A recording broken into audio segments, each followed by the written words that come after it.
A psychopathic officer. Works at 9/11, but a case changes his life. On the first day working as 911 customer service, Joe was really tired of receiving the emergency calls that kept ringing every minute. But it wasn't just him all. His colleagues in the room were also overwhelmed. By emergency calls, even his own boss never stopped receiving calls. At this moment, Joe finally realized that his job as a 911 operator was very tough. Moreover, the city of Los Angeles is one of the cities with the highest crime rates in United States. Not only that, the situation is now getting worse due to forest fires in most parts of United States. Everyone in the room was too busy to even have time to just brew by sugar. While returning to work, Joe gets an emergency call from a woman named Emily. On the phone, Emily can be heard crying while speaking incoherently.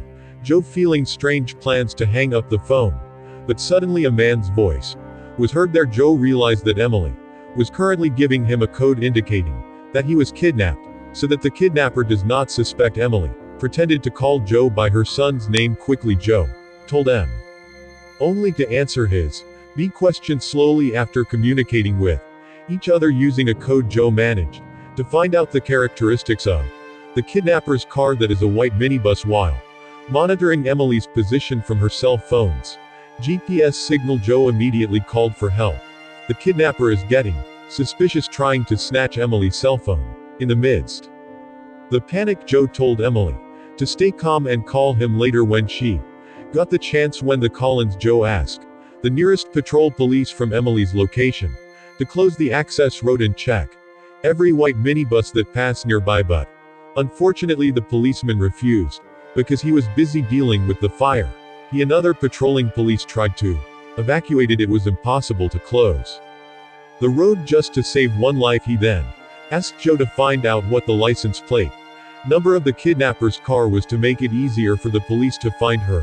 Hearing that, Joe was annoyed, but no matter how hard Joe pleaded, the police still told him to find out the license plate number of the kidnapper's car first. Joe then found the address information as well as Emily's home phone over from the police data. When contacted, the phone was picked up by Emily's 5-year-old son. Heavy, while frightened, Heavy told Joe that earlier his father Henry came to the house carrying a knife and forced his mother into the car, leaving Abby alone with his younger brother Oliver. Abby also said that now Oliver was sleeping in the bathroom. Hearing Abby's story, immediately found out information about Henry in police data. Then came all Henry's personal information, starting from the address, car plate number, to Henry's criminal track record, who has been in and out of prison several times. Seeing these data, Joe assured that Emily's husband is the abductor and that Emily is experiencing domestic violence. Worried about disturbing the other customer service, Joe decided to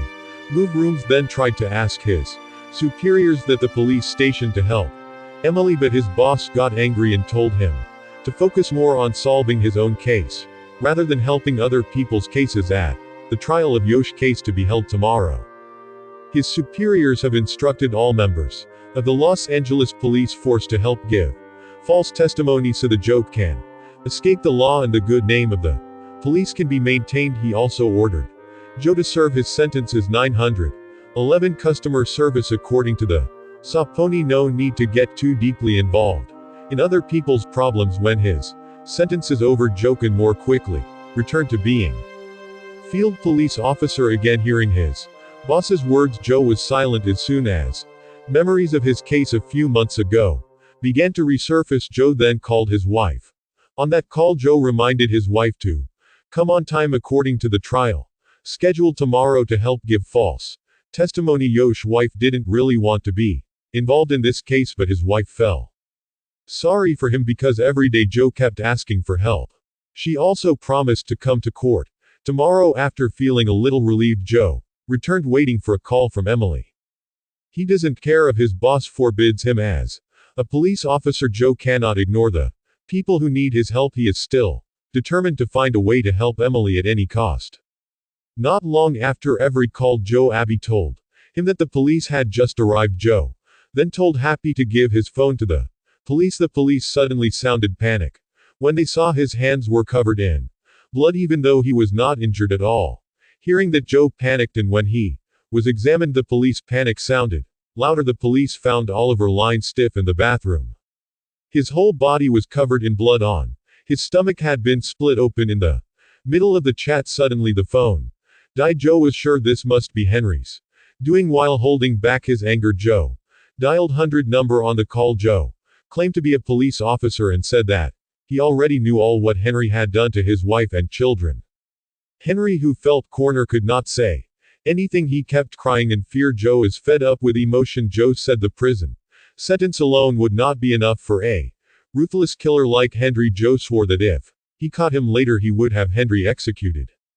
After saying that sentence, the phone hung up. Joe then asked for the help of his colleague at the police station named Rick. There was the sound of several people laughing. Joe realized Rick must be drunk at the bar. Joe reminded Rick not to drink too much and prepared to testify in court tomorrow. Just like Yosh's wife earlier, Rick is actually afraid that his lies will be exposed, but if Joe is not his friend, then he doesn't want to make false testimony before the judge. Joe comforted Rick by saying that everything would be fine. Joe promised when the case was over he wouldn't cause any more trouble. When Rick is calmed down, Joe then tells about Emily, then asks Rick to go to Henry's apartment to look for clues to where Emily was kidnapped. As Rick was gone, Emily suddenly called back on the phone. Joe asked how Emily was doing. Emily also replied that she was sitting in the front seat of the car beside Henry. Joe asked again what is the speed of the car. Emily, who doesn't know about cars, can only answer that the car's going so fast that it scares Emily. In the middle of the conversation, Henry's voice was angry as he tried to snatch the cell phone from Emily's hand. Heard the commotion. Joe again asked if Henry was wearing a seatbelt. Now Emily answered no. After getting a picture of the situation in the car, Joe then ordered Emily to immediately put on a seatbelt and then pull the car brakes as hard as possible. Phone disconnected. Joe can only hope Emily would give given news soon. While waiting, he called the patrol police to check the location of the last GPS point on Emily's cell phone. The minutes passed until Emily finally called again. She informs that Yosh's plan failed when she escaped earlier. Henry managed to catch her, and now Emily is locked in the back of the car. Joe also calms Emily by saying that he has a second plan. Joe asked what hard thing was in there. After searching, Emily found a brick. Joe then told Emily to be ready when the car stopped later, and Henry opened the back door, so Emily had to hit Entry's head with all his might with the bricks and then run as fast as he could. From there, slowly Emily stopped crying. Emily felt talking to Joe made her heart calm. There Emily vented. She didn't know the reason why Henry was angry, even though she was just trying to get the snake out of her second child, Oliver. Stomach. Joe was getting confused. He asked Emily to tell him everything in as much detail as possible. Emily. He also explained that Oliver had been crying all day without stopping, like he was holding back a stomachache out of pity to see her son in pain. Emily decided to split Oliver's stomach, and immediately Oliver stopped crying. How relieved Emily's heart was now that her son could be free from pain. Hearing all these stories, Joe was silent. It turned out that his suspicions had been wrong. Then suddenly Henry heard the sound of opening the back door of the car where Emily was locked, and as planned, Emily hit Henry on the head with a brick. The phone was disconnected again. Not long after, recalled and said that he had found a clue. After searching Henry's house, Rick found a bill from a mental hospital in the name of Henry's wife, Emily. Joe was so shocked, trembling, he tried to call Henry. When the phone was picked up, Henry was heard crying in pain because his head was covered in blood from the brick impact. Henry tells that Emily has run far away. Henry then told Joe the truth. Henry's goal to bring Emily was to take her back to the mental hospital. Even though he knows the mental hospital will refuse because Henry has no money and his previous bills have not been paid, Henry is still determined to go there to protect his children. On the other hand, even though he has divorced, Henry still loves Emily. Henry was worried that if the police found out about Emily's actions, he would be arrested. After the phone hung up, Joe felt that it was all his fault. If only he hadn't helped Emily escape, if he had not interfered in other people's household affairs, then this event would not have happened. Not long after, Emily called again.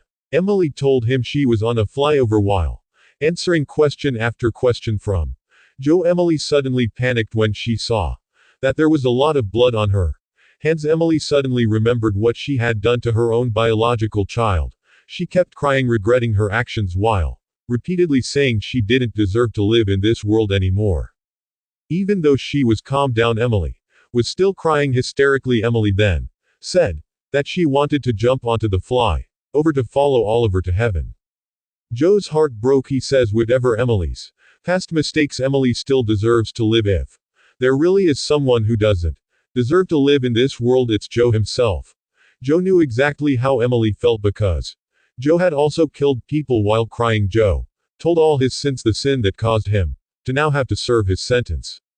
A few months ago, while still serving as a field police officer, Joe misfired and accidentally shot a young man on the street to death. Also informed that tomorrow he would attend the first trial of his murder case. Joe explained that he and Emily were the same, their sins are the same, their regret is the same, but Emily must remember that Abby and Henry are always encouraging. All of Yosh's words just now made Emily's heart car. However, when the siren sounded, the police car arrived. Emily panicked again, then said she still wanted to go after him to heaven. The phone was cut off. Joe felt very sad and kept trying to call Emily again and again, even though the number was no longer active, until finally Yosh's phone was answered. Unfortunately, it wasn't Emily who answered the phone, but the police. The cops informed that they managed to save Emily before jumping in. Hearing the news, Joe burst into tears of joy. A few minutes later, his boss came to town. Emily's second child, Oliver, had been saved and is currently being treated at the hospital. Joe could only be silent in relief and then went to the bathroom. From this incident, Joe realized that Emily's case was a reflection of himself. He can easily advise others while he himself tries to bury a sense and run away from responsibility in his heart. Joe decided to dare to face reality, even though he had to be imprisoned, fired, and tarnish the good name of the police job. Will not run again. Joe then contacted the witnesses one by one in court tomorrow and asked them to testify honestly.